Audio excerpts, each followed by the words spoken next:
Hey everyone, welcome back to the channel. In today's video, I'm going to show you how to disable animations in the Duolingo app. If you find the animations distracting, or if your device is running slow, turning them off can help improve your experience. Let's get started. First, open the Duolingo app on your phone. Next, look at the bottom and tap on the profile icon.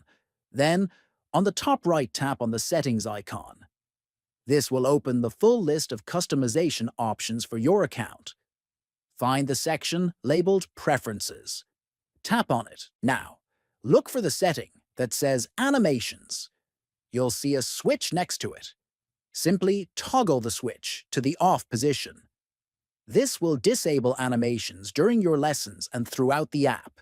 Finally, go back by tapping the back arrow and be sure to click Done at the top right corner to save your changes. And that's it. You've now successfully turned off animations in the Duolingo app. If you found this video helpful, feel free to like and subscribe for more useful tips. Thanks for watching.